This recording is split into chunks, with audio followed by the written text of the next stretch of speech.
Looks like you have a little spill. He didn't own a suit that cost enough to impress anyone in that room. He owned the company signing the deal. Nobody in that ballroom knew it, so they poured wine on him instead, in front of 200 guests, calling him staff, calling him nothing. Phones were already recording, and by the time they realized what they'd done, he was already gone. You know that feeling when a room looks perfect, but something rotten is hiding under all that shine? That was the night Trevon Ashby walked into the Meridian Grand Ballroom. Navy suit, simple watch, clean fade, nothing loud. The kind of look rich people overlooked because it didn't beg for attention. He liked it that way. Let them guess. Crystal chandeliers hung over white tablecloths. A quartet played something soft nobody actually listened to. Every screen in the room glowed with one logo, spinning slow, Novacore Dynamics. Their $750 million deal with a mystery investor was the only thing anyone talked about. Staff whispered it in the hallway. Guests bragged like they already owned a piece of it. Trevon moved through the crowd slow, hands in his pockets, eyes scanning faces. Security had already stopped him at the door. The guard looked him up and down. "You with catering, sir?" Trevon just smiled and held up a black card with a silver seal. The guard stepped back, red-faced. But the damage was already done, because inside, the same energy followed him everywhere. Two women in sequins clutched their bags tighter when he passed, like he might bump into them. A man in a tux cut in front of him at the bar. "Staff line's over there, right?" Trevon didn't answer. He just stepped aside and ordered water. If tonight went the way he planned, he wouldn't need to explain a single thing. At the far end of the room, the host tapped the mic, and cameras swung toward the stage. "Ladies and gentlemen, welcome to the Novacore Dynamics Gala." Applause rose like a rehearsed reflex. Trevon stood near a marble column, close enough to see everything, far enough to be invisible. "Tonight we celebrate a historic partnership," the host said, smiling too wide. $750 million, a deal that will reshape this city, maybe the whole market. You could feel the greed thicken in the air. Then she appeared. Peyton Kessler, the CEO's wife, glided onto the stage in a gold dress that caught every light in the room. She waved like a queen, greeting her people. Beside her stood her husband, Grant Kessler, the face of Novacore, suit pressed so sharp it looked dangerous. Everyone watched them. Everyone except the one man who actually owned the company they were about to sign with. Whispers started before Trevon even moved. A server passed with a wine tray, and a guest leaned toward her friend. "That guy keeps popping up where he shouldn't. Bet he's trying to blend in." Her friend laughed under her breath. "Cute suit, though." Trevon ignored it. He kept his steps easy, his face calm. The carpet swallowed the sound of his shoes. Peyton spotted him first. Her smile curled slow, like she'd found a target she'd been hunting for all night. She whispered something to Grant. Grant's eyebrows dropped, and he stepped off the stage, walking straight at Trevon, with a tight, fake charm plastered on his face. "Sir, are you supposed to be standing here?" Grant tapped Trevon's sleeve like he expected him to flinch. Trevon kept his voice soft. "I'm fine here, just observing." Grant chuckled. "Observing? Right." He snapped his fingers at a passing server. "Get this man a towel. Looks like he's sweating through that budget suit." A few guests glanced over, trying not to stare. Someone whispered too loud, "Who let him into VIP? Staff entrance is on the other side." Peyton arrived next, heels clicking in a clean rhythm. She lifted a wine glass off a tray without even looking at the server, then looked Trevon up and down. "Sweetie, if you needed extra work tonight, you could have just signed up. Pretending to be a guest isn't the move." Trevon said nothing. His silence unsettled her more than words could. She pushed the glass toward his chest. "Go take this to table 3. They're waiting." He didn't move. Her smile cracked. "Seriously? Do your job." Grant snatched the glass from her hand. "Allow me." He raised it high, eyes sweeping the crowd like he was performing. One less confused worker ruining the vibe. Then he tipped the glass forward and poured it straight down Trevon's chest. The wine hit warm and sharp. It slid down his collar in dark red lines. Gasps cracked through the room. Someone whispered, "Yo, he actually did that."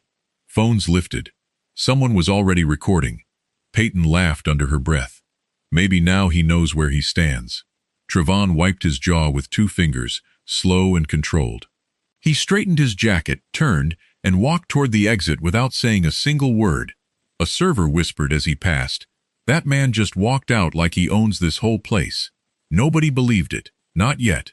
The hallway outside felt cooler, almost silent after the noise he'd left behind. Trevon walked steady, fingertips brushing the wine stain spreading across his jacket. He breathed once, slow, then pulled out his phone. The screen lit his face. He tapped one contact. A voice answered instantly. "Ready for instructions, sir." Trevon's voice stayed low. "Pull the offer. Freeze every channel. Announce it now." Understood. The call ended. No emotion, just motion. A couple near the elevator watched him, half recognizing him from somewhere they couldn't place. "That's the guy they drenched," the woman murmured. He didn't react. Her husband shook his head. Rich folks never expect the quiet ones to bite back. The elevator hummed with soft music that faded into the walls. Trevon's reflection stared back at him. Steady eyes, calm jaw, wine soaking into fabric. A second message buzzed. "Legal team confirmed. Everything's moving." When the doors opened, the lobby buzzed with guests stepping out for calls and gossip. Someone spotted the stain on his shirt. "That's him," another voice near the bar muttered. "Something's off about that guy. You don't walk like that unless you're somebody." Trevon didn't slow down. Outside, the cold air sharpened his thoughts. A valet rushed toward him. He lifted one hand. "Walking's fine." The valet stepped back, unsure what he'd just seen. As Trevon crossed the driveway, the music inside the ballroom swelled, then cut dead. Guests near the windows turned, confused. "Why'd everything stop?" One man muttered. "Something happened in there. Maybe trouble with the deal." His date shrugged, eyes locked on the glass. At the edge of the lot, Trevon's phone buzzed one more time. Announcement delivered. Partners notified. He locked the screen and slid it into his pocket. Behind him, the glass doors burst open. Voices spiked. Chairs scraped against marble. A wave of panic rolled through the lobby. Trevon didn't turn around. He stepped into the streetlight, shoulders loose, face unreadable, walking with the same quiet certainty he'd carried all night. Behind him, in the ballroom he'd just left, the first tremor of the fallout was only beginning. Inside, everything broke at once. The music cut mid-note. Screens flickered. The host froze. Smile still half raised. A tall man in a gray suit rushed through the tables, phone pressed to his ear, face shifting from confusion to panic. He whispered something to the host. The host went pale. Grant noticed first. "What's going on?" The host swallowed hard. The signing suspended. The room erupted. Conversations collided, sharp and overlapping. Suspended? For what? A woman whispered to her partner. "You don't freeze a $750 million deal in the middle of a gala." Peyton tried to keep her composure, but her hand shook. She grabbed the host's arm. "Who gave that order?" The host looked almost scared to answer. "It came from the top. Directives final." Grant's jaw locked. "I'm the top." The host shook his head. "Not tonight."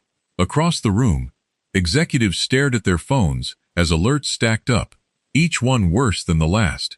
"Every account tied to Novacor just got frozen," someone blurted. Another voice cracked in. "Investors are pulling out. My screen's all red." Gasps rippled through the crowd. Cameras clicked again. Even the servers stopped moving.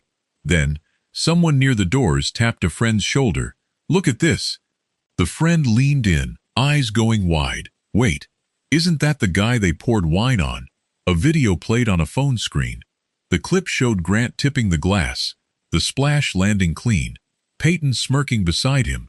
The caption underneath read, "They humiliated a man they thought was staff." He walked out like he owned the place. The clip spread through the room like fire through dry grass. Guests stared at their screens, then at Grant, then back at their screens. Phones lifted everywhere. Silence turned sharp. Peyton grabbed Grant's arm. "Fix it, now." "I don't even know what broke," he snapped back. Her voice cracked. "Someone did this on purpose." A new alert lit up the main display screens behind the stage. NovaCore Dynamics contract terminated. Grant blinked hard, like the words might rearrange themselves. No warning. No negotiation. Just gone. A board member stormed toward him, face bloodless. "This is catastrophic. Do you have any idea who you offended tonight?" "I offended no one," Grant barked. "You offended the man who funded this entire deal." Peyton's breath caught. "Who?" The board member's voice dropped low, like saying the name too loud might make it worse. "Trevon Ashby." Grant's face drained of every ounce of color. "He owns the partner company," the board member added. "All of it. Every share." A gasp rolled across the hall. A server near the wall whispered to another, "Told you he didn't walk like staff." The second server whispered back, "They messed with the wrong man tonight." Badly. Grant looked around the room, like the air itself had vanished. Peyton pressed a hand to her forehead, her makeup smudging under her fingers. Her voice shook. "We poured wine on the investor." The fallout hit full force. Guests backed toward the doors. Some slipped out quietly. Others kept recording. Phones held high like torches. NovaCore's future cracked apart in real time, right there under the chandeliers. And somewhere outside, past the valet stand, past the streetlights, Trevon kept walking, calm, unbothered, already 3 steps ahead of everyone, still standing in that ballroom. Morning hit Grant and Peyton like a truck with no brakes. Headlines flooded every screen before sunrise. The wine clip looped non-stop, Grant's arm tipping forward, Peyton's smirk, Trevon's silence. Comments dragged them without mercy. Investors bailed one by one. Partners vanished. Board members resigned overnight, their emails short and final. NovaCore's stock dropped so fast, the numbers looked fake. Peyton barely slept. She sat on the edge of the bed, hands shaking, mascara smeared down her cheeks, phone buzzing every few seconds like it was mocking her. Grant paced the room, hair a mess, shirt wrinkled from a night he never actually spent sleeping. Every call ended the same blunt way. "We're out. Don't call again." By noon, Peyton finally said it out loud. "We have to talk to him. If we don't, everything is gone." Grant hesitated, jaw tight, then nodded, weak, defeated, out of options. They drove across town to Trevon's neighborhood. Quiet streets, ordinary houses, the total opposite of the chaos they'd woken up inside. When Trevon opened the door, he studied them with calm eyes, like the entire storm outside hadn't touched him at all. Peyton spoke first, her voice breaking halfway through the sentence. "We were wrong. We treated you like nothing. Please, let us fix this." Grant's voice shook too. "We lost everything. Just give us a chance to talk." Trevon stepped aside, but he didn't invite them in. He kept his tone soft, firm, final. "You didn't lose everything today. You lost it the second you decided a person's worth came from your own comfort." They stood there, silent, small in a way they'd never been small before.